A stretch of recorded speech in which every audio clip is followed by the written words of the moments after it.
Boycott Mustafizur Rahman. No visa for Mustafiz. Boycott KKR. No Bangladeshi cricketer in IPL. Hashtag দিয়ে এরকম নানান বার্তা গত 2-4 দিনে আমি সোশ্যাল মিডিয়াতে দেখতে পেয়েছি। প্রসঙ্গ যখন Mustafiz, KKR, IPL, obviously sports নিয়ে কন্টেন্ট হয়, আলোচনা হয়, এরকম জায়গাগুলোতেই তার দেখা গেছে প্রবলভাবে।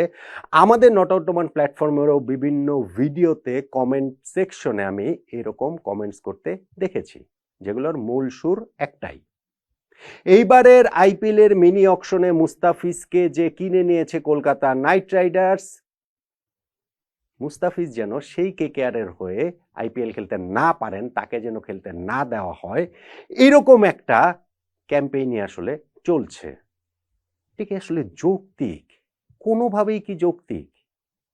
বাংলাদেশ ভারত প্রতিবেশী দুইটি দেশের মধ্যে সম্পর্কের টানাপোড়েন চলছে রাষ্ট্রীয় পর্যায়ে বেশ অনেক দিন ধরেই। সেটা রাজনৈতিক কারণে, কখনো কখনো সেইখানটাতে ধর্মীয় কারণটাও যোগ হয়ে যায়। আর সাম্প্রতিক সময়ে ওই টানাপোড়েনের মাত্রা এত প্রবল যে সেইটা আগুনের আঁচটা আসলে এখন ক্রিকেটের গায়েও এসে লাগছে, মুস্তাফিজের গায়ে লাগছে, কেকেআরের গায়ে লাগছে, আইপিএল এর গায়েও লাগছে। কিন্তু এই স্পোর্টস, এই যে খেলাধুলা, এই যে একজন মুস্তাফিজকে কেকেআর নিয়েছে, এই পর্যায় পর্যন্ত চলে আসাটা কি কোনোভাবেই সমর্থনযোগ্য? আমি প্লিজ আপনাদেরকে অনুরোধ করব যে আমারও একটা বার্তা রয়েছে, সেই বার্তাটা আপনারা একটু শুনুন, বুঝুন, তারপরে আপনারা আপনাদের মতো করেই বিবেচনা করুন। দেখুন, মুস্তাফিজুর রহমানকে এইবারের আইপিএল এর মিনি অকশন থেকে কলকাতা নাইট রাইডার্স কিনে নিয়েছে 9,20,00,000 রুপিতে, বাংলাদেশি মুদ্রায় 12,40,00,000 টাকা। ম্যাচ প্রতি প্রায় 1 কোটি টাকা করে মুস্তাফিজ পাবেন। এই যে মাঝখানে 8 দিন সময়ের জন্য নিউজিল্যান্ডের বিপক্ষে ওয়ানডে সিরিজে তাকে দেশে ফিরিয়ে আনা হবে, সেইটা নিয়েও অনেক আলোচনা হয়েছে। তারপরও মুস্তাফিজ বাংলাদেশের একমাত্র প্রতিনিধি হিসাবে আইপিএল খেলছেন, বাংলাদেশের হয়ে আইপিএল এর সবচেয়ে বেশি টাকা এবারের নিলামে তিনি পেলেন। এবং মুস্তাফিজ নিজেও নিশ্চিতভাবেই, আইপিএল এর কথা যদি বলি, কলকাতা নাইট রাইডার্স তো তাদেরকে কারাকারি করে কিনে নিয়েছে। প্রথমে দিল্লি ছিল, তারপরে চেন্নাইয়ের সঙ্গে কত কারাকারি করে মুস্তাফিজকে তারা কিনে নিয়েছে। নিশ্চিতভাবেই মুস্তাফিজের উপরে তাদের সেই ট্রাস্টের জায়গাটা রয়েছে। আর মুস্তাফিজ নিজেও ভালো করার ব্যাপারে অবশ্যই উদ্গ্রীব থাকারই কথা। তিনি আইপিএল এর রেগুলার মুখ, তারপরেও এই বছরটা তিনি এত ভালো ফর্মে রয়েছেন, বাংলাদেশের জার্সিতে বলেন কিংবা এখন আইএল টি20 খেলছেন সেইখানেও বলেন। ফলে এই সামনের যে আইপিএলটা তিনি খেলবেন, সেইখানটাতে মুস্তাফিজেরও আসলে খুবই খুবই ভালো করার জন্য তার উদ্গ্রীব থাকার কথা। এই সময়ে এসে যদি এরকম একটা ক্যাম্পেইনের মধ্যে তাকে কিংবা কেকেআরকে পড়ে যেতে হয়, সেটা কি আসলে ভীষণ রকমের আনফরচুনেট না? বলুন তো দেখি। হ্যাঁ, এখন বাংলাদেশ ও ভারত প্রতিবেশী দুইটা রাষ্ট্র, তাদের যে সম্পর্কে টানাপোড়েন, সেটাকে অস্বীকার করা যাবে না। রাজনীতির ব্যাপারটা ক্রিকেটের মধ্যে আনা যাবে না, আমি সেটা মনে করি না। কোন সেন্সে? যে দেখেন ভাই, রাজনীতির বাইরে আর কি রয়েছে? রাজনীতির বাইরে কিন্তু কোনো কিছুই নাই। মানে কোনো কিছু নাই, কিন্তু সেইটার একটা মাত্রা থাকতে হবে। ধরেন ভারত এবং পাকিস্তানের মধ্যকার সম্পর্কের যে জায়গাটা, সেই রাজনৈতিক সম্পর্কের মাত্রাটা এমন পর্যায়ে পৌঁছেছে যে পাকিস্তানের ক্রিকেটাররা আইপিএল এ নিলামে অংশ নেন না, তাদেরকে থাকতে দেয়া হয় না, ফলে তারা আইপিএল খেলেন না। বাংলাদেশ আর ভারতের সম্পর্কের জায়গাটা তো সেরকম না। সাম্প্রতিক সময়ে অবশ্যই দুই দেশের মধ্যকার সেই সম্পর্কের ক্ষতিটা হয়েছে, প্রবল মাত্রায় সেই অবনতির জায়গাটা হয়েছে, এবং সেটা পারস্পরিক উস্কানির জায়গাটা থেকে, পারস্পরিক জায়গাটা থেকে যে রেসপন্সিবল মানুষদের ইররেসপন্সিবিলিটির কারণেই তাকে হুমকি ধামকি দিচ্ছে, ওই পার থেকে একই রকম আওয়াজ আসছে। ফলে এই সব কিছু মিলে সাধারণ মানুষের সম্পর্কটাও আসলে বিষিয়ে উঠেছে, যেই কারণে আমরা দেখতে পাচ্ছি যে বাংলাদেশের এই দিক থেকে ভারতীয় হাই কমিশনের এই করব সেই করব এরকম আওয়াজ যেমন মেঠো বক্তৃতাতে আসে, সাধারণ মানুষও যখন সেইটাতে প্রভাবিত হয়, ওই পার থেকেও একই জিনিস হয়। যেই কারণে ওই পারে এখন ওই ভারতের এইখান থেকেও যেমন ভিসা সেন্টার বন্ধ, ওই সাইড থেকেও আমি দেখছিলাম যে দিল্লি, তারপরে আগারতলা, তারপরে শিলিগুড়ি, এইসব জায়গায়ও হচ্ছে কি ভিসা সেন্টার বন্ধ করে রেখেছে। এখন ভাই, রাজনীতির কাজ রাজনৈতিক লোকজন না হয় করবো। হ্যাঁ, সেই সাম্প্রতিক সময় এইখানটাতে একটা ধর্মীয় উপাদানও প্রবল ভাবে যুক্ত হয়েছে, কিন্তু সেই জায়গাটাতেও আমার আসলে বিনীতভাবে একটা কথা বলার রয়েছে, যেইটা শুনলে আসলে মনে হবে যে ভাই, মাস পিপল কোনো দেশেরই খারাপ না, পৃথিবীর কোনো দেশেরই সাধারণ মানুষ খারাপ বলে আমি সেটা মনে করি করি না, তাদেরকে যারা পরিচালিত করেন সেই মানুষগুলো যদি খারাপ হন, সেই ক্ষেত্রেই আসলে সমস্যার জায়গাটা প্রবল থেকে প্রবলতর হয়ে ওঠে। এখন ক্রিকেটের ক্ষেত্রে মুস্তাফিজকে যখন আইপিএল এর দল কেকেআর নিয়েছে, সেই জায়গাটা তো আমি যেটা বললাম, পাকিস্তানের কথা বললাম যে তাদের ক্রিকেটারও তো আইপিএল এ অংশ নিতে পারেন না, বাংলাদেশের এটা পেরেছেন, নিয়েছেন, এখন এই জায়গাটাতে মুস্তাফিজকে বয়কট করতে হবে, এইটা কি আসলে কোনোভাবে যৌক্তিক? আমার কাছে সেটা মনে হয় না, আমার কাছে সেটা অ্যাবসলিউটলি এটা মনে হয় না। কিছু জিনিস এই জায়গাটাতে আপনার মাথায় রাখতে হবে। বাংলাদেশ দল কিন্তু ভারতে বিশ্বকাপ খেলতে যাবে, আইপিএল এর আগেই খেলতে যাবে, বাংলাদেশ জাতীয় দল খেলতে যাবে, এবং সেইখানটাতে কলকাতায় আমাদের গ্রুপ পর্বে যে 4টা ম্যাচের মধ্যে 3টা ম্যাচই আমাদের কলকাতায় রয়েছে। বাংলাদেশ টিমকেও কি আপনারা বয়কট করবেন?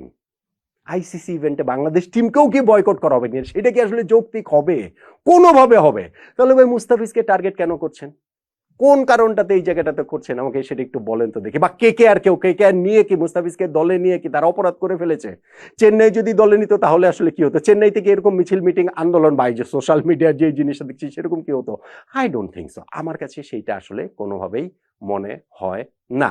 ফলে এইখানটাতে আমি মনে করি যে যারা রেসপন্সিবল, আমি আবারও বলি, রেসপন্সিবল লোকরা ইররেসপন্সিবল কাজ করে। তা আমরা যারা সাধারণ মানুষ রয়েছে, আমরা না হয় একটু রেসপন্সিবিলিটির জায়গাটা দেখাই, আমরা না হয় পারস্পরিক একটু সহিষ্ণুতার জায়গাটা দেখাই, আমাদের সাধারণ মানুষের মধ্যে না হয় সেই সৌহার্দ্যের জায়গাটা আসলে একটুখানি দেখাই। অবশ্যই কোনো একটা ইস্যু নিয়ে আপনি রাজনৈতিক কারণে হোক, রাষ্ট্রীয় কারণে হোক, ধর্মীয় কারণে হোক, আপনার অনুভূতি আঘাতপ্রাপ্ত হতে পারে, কিন্তু সেইটাকে ডিল করা কি উপায় এইটা যে মুস্তাফিজকে কেকেআরে খেলতে দেয়া হবে না, তাকে যেন খেলতে না দেওয়া হয়? আমার কাছে এইটা আসলে কোনোভাবেই এটা যৌক্তিক বলে মনে হয় না। আমি তাই আসলে অনুরোধ করব, যেগুলো হয়েছে সেটা প্রত্যেকের, মানে বাংলাদেশের এই অংশের যেমন ঠিক তেমনি ভারতের অংশেরও সাধারণ মানুষদের অনুভূতির প্রতি আমার শ্রদ্ধা রয়েছে, অবশ্যই তারা তাদের অনুভূতির জায়গাটা জানাতেই পারেন, কিন্তু ক্রিকেট মাঠে এইটা নিয়ে আসলে সেইটার আগুনটা এত সর্বব্যাপী এবং এত সর্বগ্রাসী হবে, শেষ পর্যন্ত সেই আগুনের আঁচ থেকে আমরা কেউ রক্ষা পাবো না।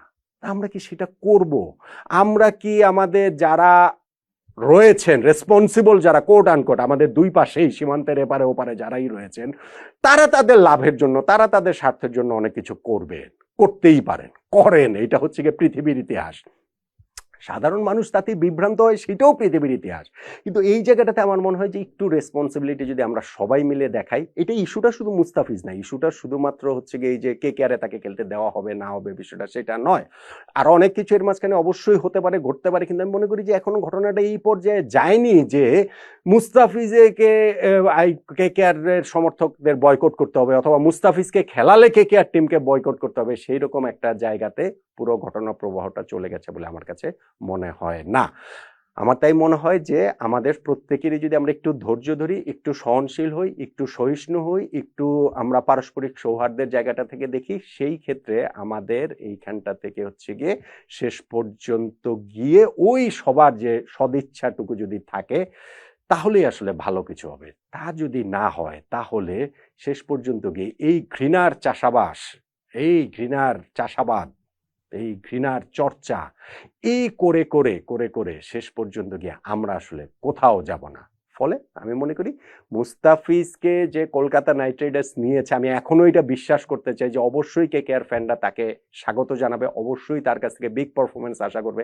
আমি অবশ্যই এটা বিশ্বাস করি যে বাংলাদেশ টিমও যখন টি-20 ওয়ার্ল্ড কাপ খেলতে ভারতে যাবে আইপিএল এর আগেই, কলকাতাতে 3টা ম্যাচ হবে, সেই জায়গাগুলোতেও বাংলাদেশ টিমকে ওইভাবেই দুহাত প্রসারিত করে বরণ করে নেওয়া হবে, যেটা অতীতেও করা হয়েছে। আমি আবারও বলছি, এটা সাধারণ মানুষদের কথা আমি বলছি, আমাদের স্পোর্টস প্ল্যাটফর্ম, আমাদের স্পোর্টিং পয়েন্ট থেকে আমি আসলে বলছি, রাজনীতিবিদদের কাজ করুন, যে তারা এই দুই দেশের মাঝখানে যারা গ্যাঞ্জাম লাগাতে চান, যারা এই যে এই কি বলা চলে আগুনের মধ্যে আলু পুড়িয়ে খেতে চান, সেটা তারা তাদের কাজটা করুক, কিন্তু আমরা যদি ওই সহনশীলতার জায়গাটাতে থাকি, সেই ক্ষেত্রে আসলে ভালো কিছু হতে পারে। কিন্তু সেটা যদি না হয়, শেষ পর্যন্ত গিয়ে আমাদের কারোই এখান থেকে লাভ হবে বলে আমার কাছে মনে হয় না, শুধুমাত্র ঘৃণাটুকুই বাড়তে থাকবে।